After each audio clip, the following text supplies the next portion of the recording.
Imagine the person sleeping next to you suddenly sits up, starts screaming wildly. You try to calm them down. There's no response. A few minutes later, they fall back asleep as if nothing had happened. We're going to learn about this strange and terrifying sleep disorder. Sleep terrors go by many names, also known as night terrors.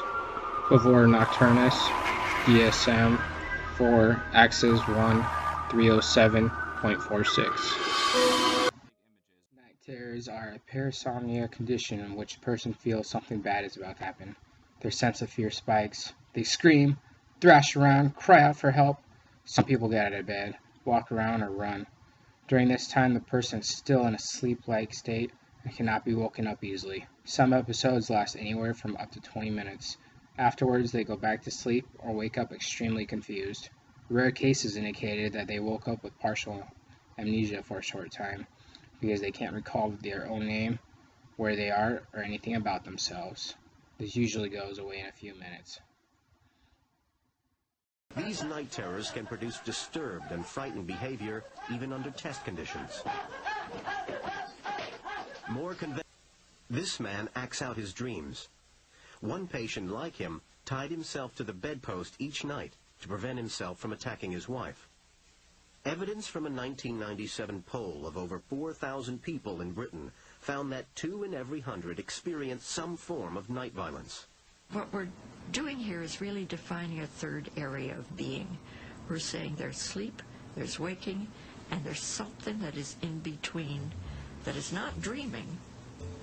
You know, this is a state in which there is awake-looking behavior, but it's not fully awake. Oh, wait. No, don't do that. Age does not matter. They used to think it was 3 to 8 years old. It is more predominantly on little kids, but any age can get it. Night terrors have a male predominance, while anyone can have a nightmare. Sleep can be divided into 2 basic phases: non-rapid eye movement, non-REM, and rapid eye movement, REM. The non-REM stage, also known as delta and slow sleep, can be seen here.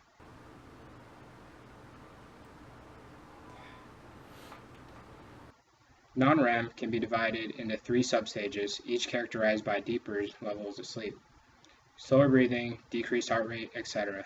Night terrors tend to happen during 3rd stage of non-REM, a stage where dreaming and nightmares do not occur. Dreaming only occurs during REM. Night terrors are most common during the first third of the night, often between midnight and 2 a.m., because they can also occur during naps.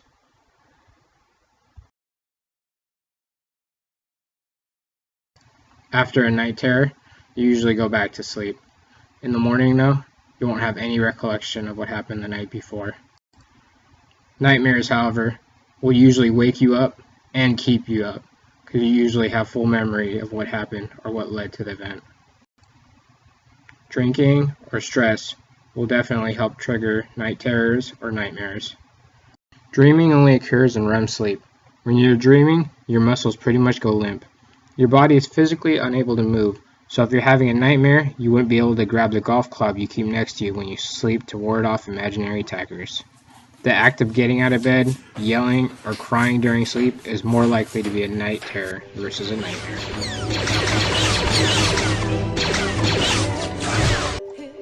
Florence Welch, the lead singer from Florence and the Machine, spoke about her childhood sleep terrors.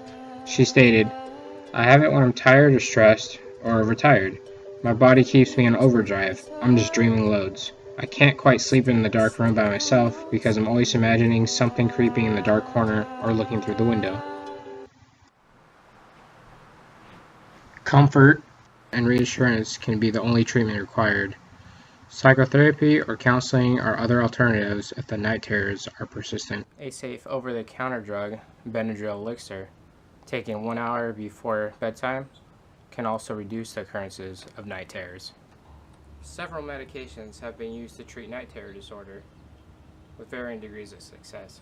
One of the most common is diazepam. Benzodiazepines, such as diazepam, will often be used before bedtime to reduce night terror occurrence. Diazepam is a hypnotic, sleep-inducing medication and is thought to be useful in the prevention of sleep terror episodes because it acts as a nervous system depressant. There are many different types of hypnotics, and choosing one for the patient depends on other drugs the patient may be taking, any medical or physiological conditions, and other health factors. Most studies of medications as treatments for sleep terror disorder have been done on adult patients.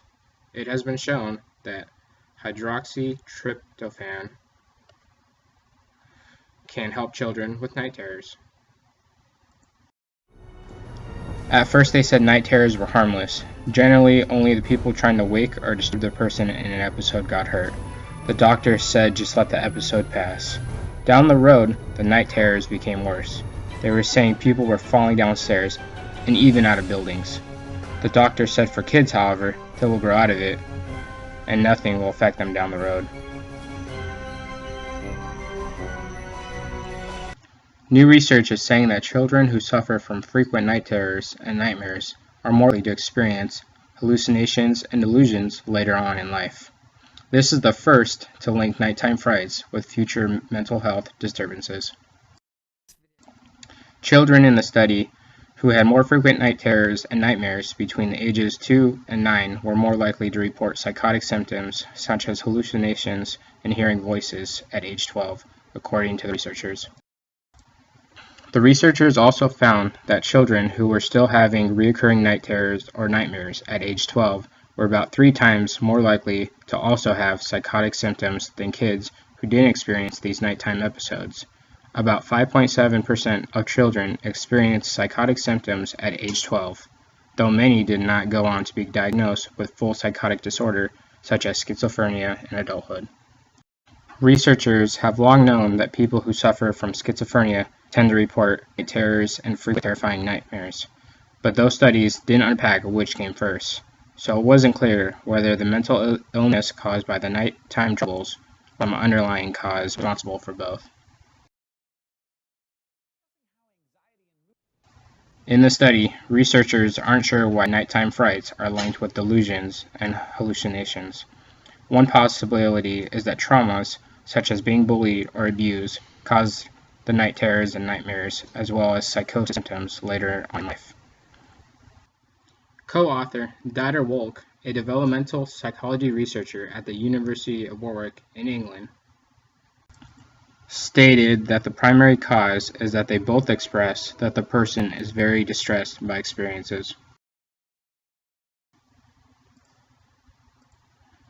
The researchers noted that the children may have suffered from hallucinations or delusions before age 12, but they were examined for such symptoms in the study. If that were the case, the nightmares may have just been another manifestation of the underlying mental illness. But there is no way to know, because at younger ages, children believe in imaginary beings such as Santa Claus, or go out and dress up like Superman and go with their mom to the supermarket. During a psychiatric interview, those behaviors would read as delusions, even though they are a normal part of children's development.